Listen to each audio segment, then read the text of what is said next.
이런 우화가 있습니다. 한 학자가 불만에 찬 어조로 하나님께 항의를 했습니다. 어떤 사람은 행복하고 어떤 사람은 불행합니다. 이것은 몹시 불공평한 처사가 아닐 수 없습니다. 라고 항변을 했습니다. 하나님께서 그를 데리시고 요단 강변으로 불렀습니다. 죽음의 강입니다. 사람들은 저마다 크고 작은 십자가를 지고서 그 강을 건너왔습니다. 하나님께서 그 학자에게 말하십니다. 저들이 지고 있는 십자가의 무게를 한번 다 달아보아라 그랬어요. 이 학자는 하나님의 명에 따라서 강을 건넌 사람들의 십자가를 하나하나 모두 다 달아보았습니다. 그런데 이 학자가 그때 아주 놀라운 것을 발견했습니다. 큰 십자가도 아주 작은 십자가도 무게를 달아보니까 그 무게가 다 똑같았습니다. 학자가 아무 말도 못하고 하나님만 쳐다보았습니다. 그때 하나님께서 그에게 이렇게 말씀하셨습니다. 나는 십자가를 줄 때에 누구에게나 똑같은 십자가를 준다. 그런데 어떤 사람은 행복하게 웃으면서 가볍게 안고 살고 어떤 사람은 고통스러워하면서 쇳덩이처럼 무겁게 짊어지고 산다.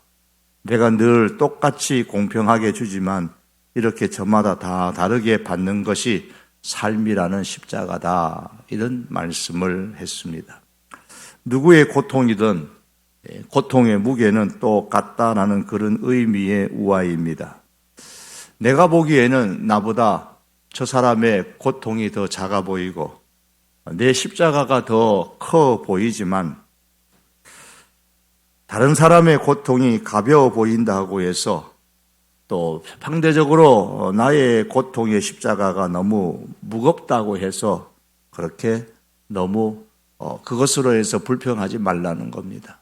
다 삶을 다 정리해서 이렇게 딱 보면은 결국 하나님께서 우리에게 주어진 십자가는 똑같은데 그 무게는 똑같은데 그 십자가의 고통을 안고 살아가는 사람이 있는 반면에 등에 지고 살아가는 사람이 있다. 그 자기에게 주어진 십자가를 행복하게 웃으면서 감당하는 사람이 있는 반면에 쇳덩이를 등에 진 것처럼 고통스러워하면서 살아가는 그 사람이 있는 그 십자가에 대한 자세에 따라서 사람의 인생이 달라진다라는 그런 우화인 줄 압니다. 여러분, 고통이라고 하면 요셉의 인생만큼이나 기구한 그런 사람이 드물 것입니다. 형들의 미움을 받아서 하루아침에 노예로 팔려갔습니다. 요즘으로 말하면 인신매매를 당한 것이죠. 1절의 말씀에 요셉이 이끌려 애굽에 내려가매 바로의 신하 친위대장 애굽 사람 보디발이 그를 그리로 데려간 이스마엘 사람의 손에서 그를 산이라. 이 말씀에 보면 요셉이 애굽에 끌려서 갔습니다. 보디발이 그를 샀다고 했으니 요셉은 종으로 팔린 겁니다. 요셉이 애굽으로 내려갔던 것은 자신이 성공하기 위해서 스스로 선택한 그런 삶이 아닙니다. 마치 과거에 한국 사람들이 저 미국이나 캐나다나 이런 땅으로 성공을 꿈꾸면서 그렇게 갔던 것, 그런 것하고는 전혀 다릅니다. 자신의 의지와 전혀 상관없이 그냥 끌려왔을 뿐입니다. 그러나 우리가 알아야 할 것이 있습니다. 비록 그가 미디안 사람들에 의해서 끌려왔지만 사실은 성경은 그 요셉이 하나님에 의해서 끌려왔다라고 말씀을 합니다. 시편 105편 17절은 이렇게 말씀합니다. 한 사람을 앞서 보내셨으며 요셉이 종으로 팔렸도다. 요셉이 왜 종으로 팔렸는지에 대한 해석이 다릅니다. 요셉이 종으로 팔린 것은 하나님께서 보내셨기 때문이다. 성경은 그렇게 해석하고 있습니다. 요셉이 지금 감당하고 있는 그 고통을 어떻게 성경을 해석하느냐? 하나님께서 그에게 주신 고통이다. 그렇게 해석하고 있는 겁니다. 여러분, 그렇습니다. 성도의 인생은 여러 가지 다양한 환경이나 사람들에 의해서 이끌리는 것처럼 보이지만 실상은 하나님께서 이끄시는 인생입니다. 성경은 그렇게 우리의 인생을 해석하고 있습니다. 지금까지 저의 목회를 돌이켜 보아도 하나님께서 이끄시는 목회 인생인 것을 고백하지 않을 수가 없습니다. 처음에 왜 하나님께서 저를 아무도 연고도 없는 곳에 내려가게 하셔서 목회를 하게 하셨는지 알지를 못했지만 돌이켜 생각해 보면 저의 기도에 응답해 주시기 위한 환경을 만드시기 위해서 그렇게 하셨다는 사실을 알게 되어졌습니다. 유학을 꿈꿀 수도 없는 그런 환경 가운데서도 유학을 꿈꾸고 기도했을 때에 하나님은 내 계획과는 전혀 다른 방향으로 나의 환경을 바꾸어 가시기 시작하셨는데 전혀 제가 생각하지 못한 방향으로 인도하시고 마침내 그 기도의 응답을 주셨습니다. 요셉의 경우는 저보다도 더 갑갑하지요. 요셉은 애굽으로 가게 해달라고 기도하지도 않았습니다. 어쩌면 요셉은 형들의 손에서 미디안 사람의 손으로 넘겨질 때에 넘겨지지 않으려고 발부둥을 쳤을 것입니다. 가기 싫은 애굽 행위였습니다. 그렇게 간 애굽의 삶이지만 그럼에도 하나님은 무별들이 자기 별에게 절하는 요셉의 꿈을 이루기 위해서 기가 막힌 방법으로 요셉을 애굽 땅에 살게 하셨습니다.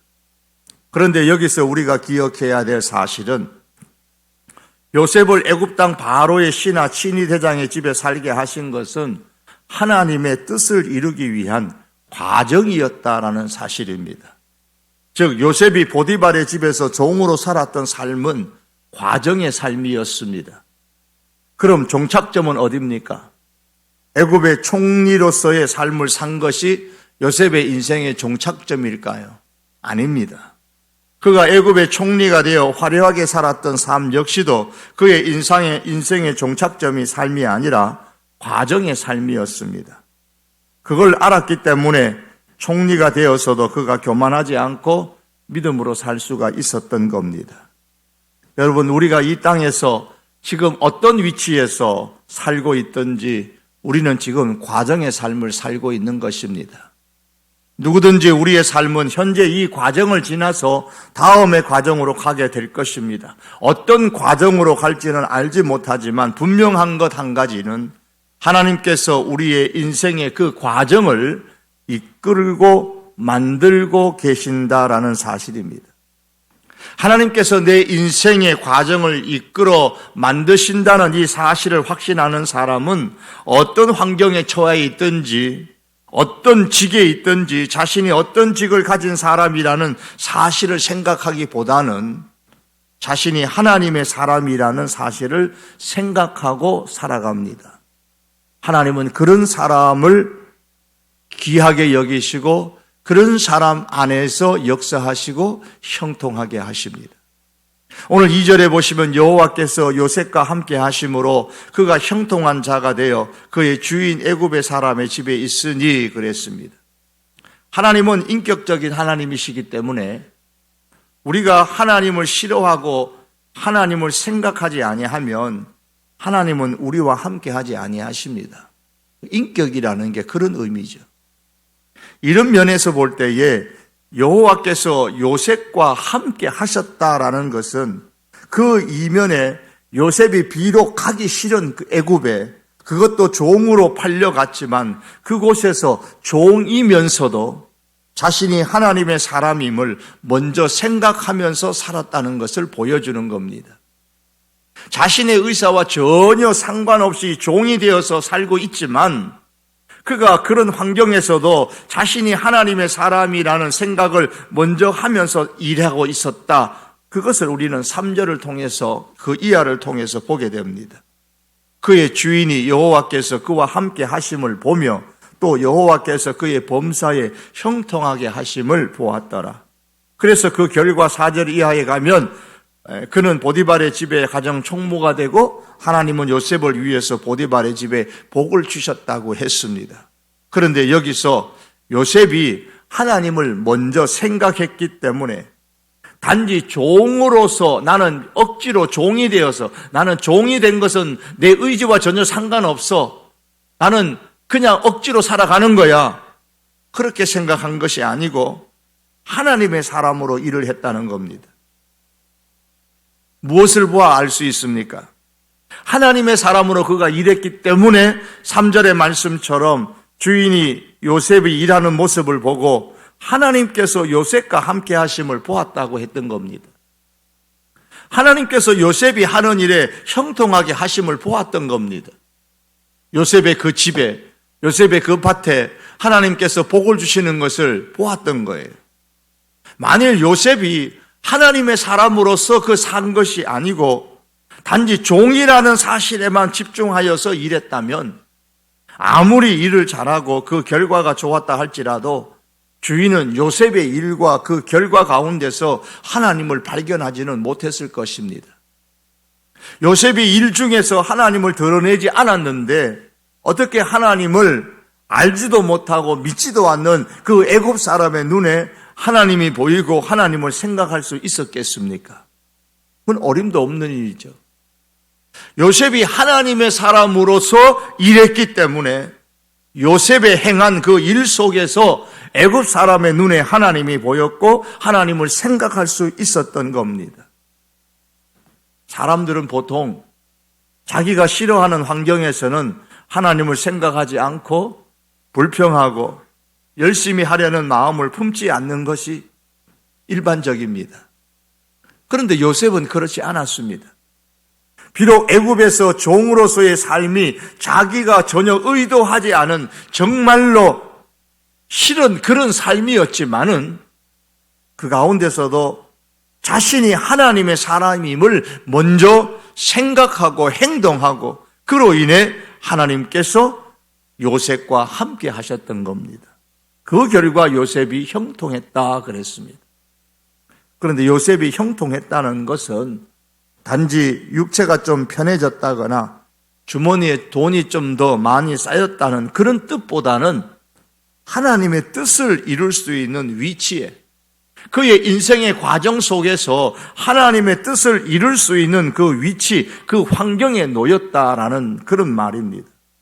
로리베스 존스라는 사람이 쓴 주식회사 예수라는 책에 보면 그는 예수님께서 말씀하신 성공, 형통이라는 것은 하나님의 뜻대로 하는 것이다 그렇게 표현했습니다.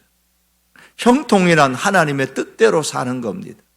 인생의 그 긴 여저 스펙트럼과 같은 과정 속에서 하나님의 뜻을 이루며 살아가는 것이 형통이다 그렇게 해석했습니다.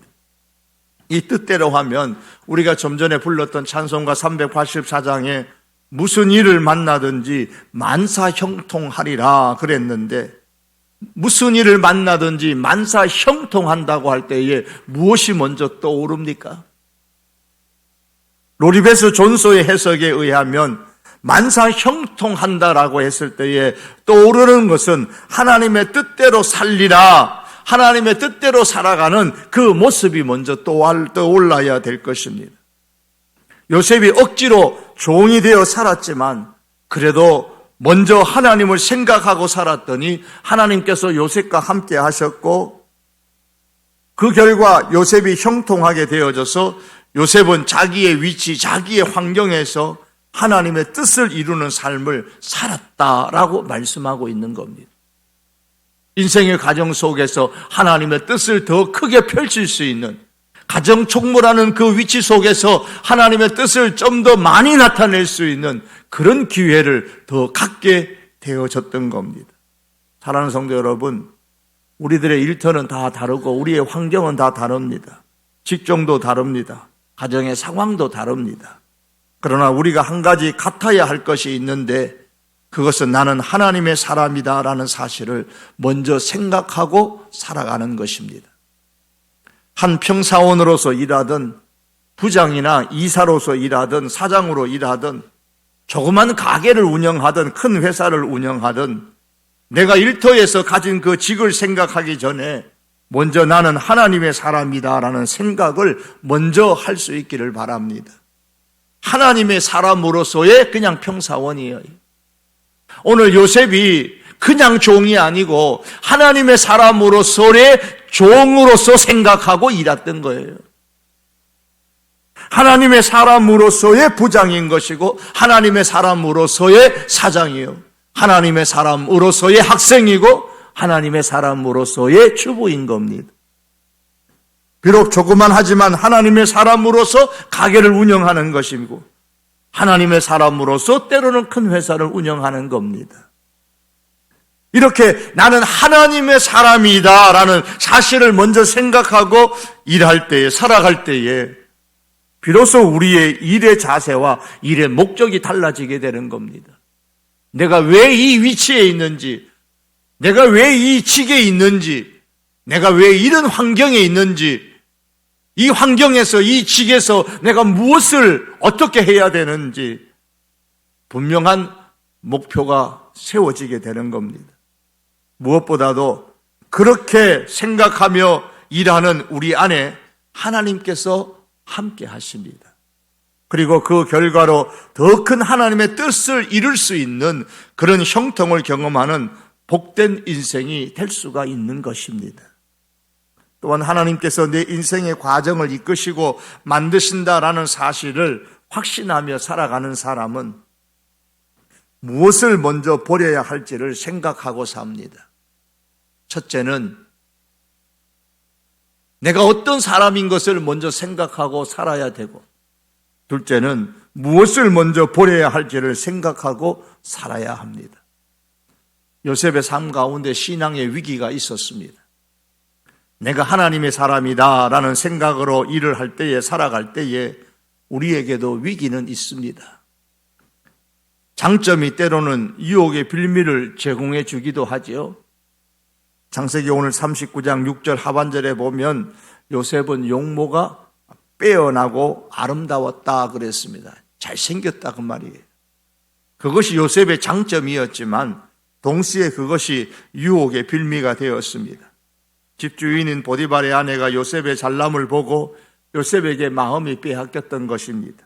7절에 보시면 주인의 아내가 요셉에게 눈짓을 하게 하고 함께 만리장성을 쌓자고 요청을 합니다. 위기입니다. 신앙의 위기고 인생의 위기입니다. 3자가 보면 다 위기죠. 그런데 때로는 당사자가 보면 위기가 아니라 기회라고 생각하는 사람도 있어요.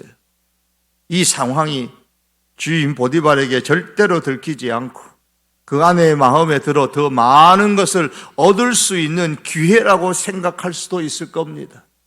세상 가운데는 그것을 위기가 아니라 기회라 생각하고 살아가는 수많은 사람들이 있습니다.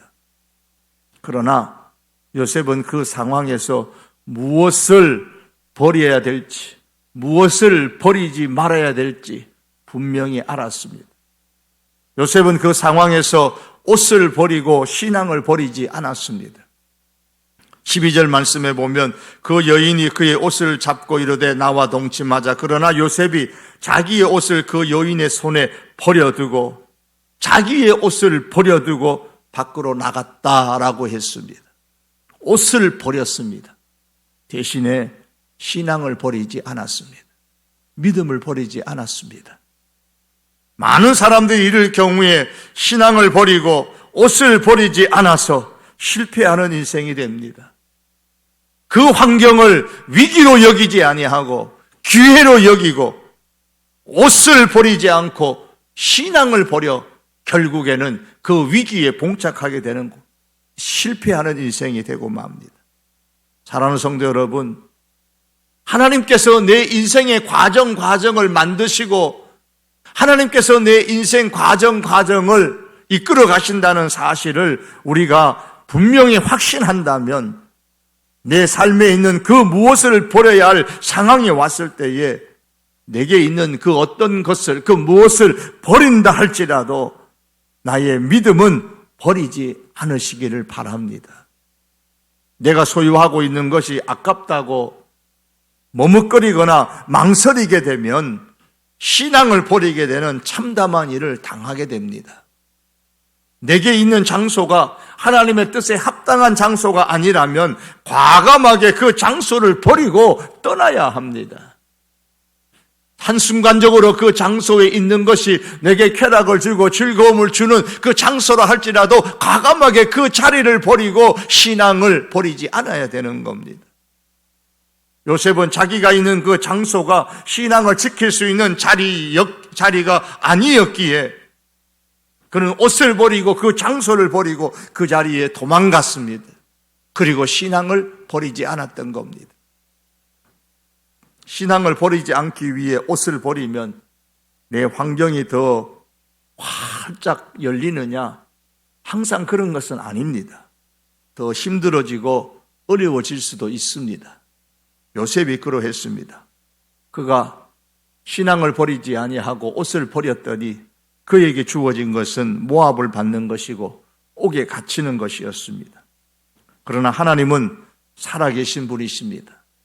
신앙을 버리지 않기 위해서 내게 있는 그 무엇을 버리는 사람을 하나님께서는 결코 못 본 채 하지 아니하십니다. 창세기 39장 20절과 21절에 보면 특별히 이에 요셉의 주인이 그를 잡아 옥에 가두니 그 옥은 왕의 죄수를 가두는 곳이었더라. 요셉이 옥에 갇혔으나 여호와께서 요셉과 함께 하시고 그에게 인자를 더하사 전호에게 은혜를 받게 하시매. 신앙을 버리지 않기 위해서 옷을 버려야 한다는 생각을 먼저 했던 그 요셉이 잠시 더 어려움을 당했지만 오늘 말씀해 보니까 그에게 인자를 더하였다 그랬습니다. 그리고 23절과 같이 됩니다. 간수장은 그의 손에 맡긴 것을 무엇이든지 살펴보지 아니하였으니 이는 여호와께서 요셉과 함께 하심이라. 여호와께서 그를 범사에 형통하게 하셨더라. 하나님께서 요셉을 형통하게 하셨습니다. 무슨 생각을 해야 된다고요? 하나님께서 요셉을 형통하게 하셨다. 다시 말하면 하나님께서 요셉을 하나님의 뜻을 이룰 수 있는 더 나은 환경으로, 더 나은 자리로, 더 나은 위치에 올려 놓으셨다는 겁니다. 하나님은 이 위치를 통하여서 그의 인생의 과정을 더 크게 사용을 하셨습니다. 사랑하는 성도 여러분, 이 세상에서 힘있고 능력이 있는 사람이 되면 얼마나 좋겠습니까? 실력이 있는 사람이 되면 얼마나 좋겠습니까? 부자가 되면 얼마나 좋겠습니까? 하나님께서는 우리가 이런 사람으로, 세상 가운데서 힘 있는 사람으로, 실력 있는 사람으로, 부유한 사람으로 세상에서 살아가는 것을 결코 하나님은 시기하거나 질투하시거나 막으시는 분은 아니십니다. 하지만 이런 것들 때문에 신앙을 버려야 할 그런 상황이 온다면 힘을 버리고 능력을 버리고 부요하게 되는 것을 버리고 신앙을 간직하기를 하나님께서는 참으로 원하십니다. 힘있고 능력은 있지만 신앙을 버리면 하나님을 잃어버립니다. 실력은 있지만 신앙을 버리면 하나님을 잃어버립니다. 부요하지만 신앙을 버리면 하나님을 잃어버립니다. 그리고 하나님을 잃어버린 채 쌓은 그 인생 과정은 결국 마침내 모든 것을 잃어버리게 되는 것입니다. 신앙을 버리지 않기 위해서 때로는 힘과 능력을 버리고 때로는 실력을 버리고 때로는 부유함을 버리면 우리 생각에는 가장 못 사는 사람이 될 것 같으나 그는 하나님을 얻었기 때문에 하나님의 뜻을 이룰 수 있는 더 큰 기회를 얻게 됩니다. 이런 은총을 우리가 사모하고 오늘 한 해를 이제 끝내면서 내가 무엇을 먼저 생각할 것인가를 깊이 묵상하면서 한 해를 돌이켜보고 새해를 시작할 수 있는 그런 하나님의 사람들이 될 수 있기를 원합니다. 참으로 내 인생, 우리의 인생은 다 과정의 인생입니다. 이 과정의 인생 속에 하나님께서 우리의 인생을 만들어 가시고 하나님께서 우리의 인생을 이끌어 가시는데 이것을 참으로 우리가 믿는다면 우리 인생의 과정 속에서 그 과정이 때로는 힘들고 때로는 좋고 때로는 어렵고 어떤 환경이든 간에 먼저 생각할 것을 생각하면서 살아갈 수 있기를 바랍니다. 내 현재의 환경, 위치를 생각하기 전에 내가 하나님의 사람이다. 나는 하나님의 사람이다라는 사실을 생각하고 그렇게 행동하며 사십시다. 우리 학생인데 그냥 보통 학생이 아니에요. 하나님의 사람으로서의 학생이라는 사실을 생각하고 공부해야 됩니다. 주부인데 보통 주부가 아니고 하나님의 사람으로서의 주부라는 사실을 생각하고 가정의 모든 것을 섬깁니다. 가장인데 보통 가장이 아닙니다. 하나님의 사람으로서의 가장이라는 사실을 생각하고 가정을 책임지셔야 됩니다. 내가 가진 어떤 직을 생각하고 살기 이전에 먼저 나는 하나님의 사람이다. 이 사실을 생각을 하고 일하며 살아가는 저희들 되기를 바랍니다. 또 한 가지 버려야 한다면, 꼭 버려야 한다면 부유한 것도 좋고 실력 있는 사람으로 살아가는 것도 좋고 힘 있는 사람으로 살아가는 것도 좋고 그것이 결코 잘못된 것이 아니고 우리는 어떤 면에서 그렇게 되기 위하여 힘써서 이 땅에서 살아가지만 그러나 버려야 한다면 무엇을 먼저 버려야 할지를 생각하고 살아가시기를 바랍니다. 만일 신앙을 버리지 않기 위해서 내가 가진 그 어떤 것을 버려야 할 그런 상황이 온다면 신앙을 버리지 않기 위해서 내게 있는 그 무엇이 아무리 소중한 것이라도 그것을 먼저 버리는 삶이 될 수 있기를 바랍니다. 하나님께서는 그와 같은 사람의 인생 과정을 기억하여 주시고 인도하시고 만들어 가시는데 더 큰 하나님의 뜻을 이룰 수 있는 환경에 이르도록 하나님께서 그 과정을 만들어 가십니다.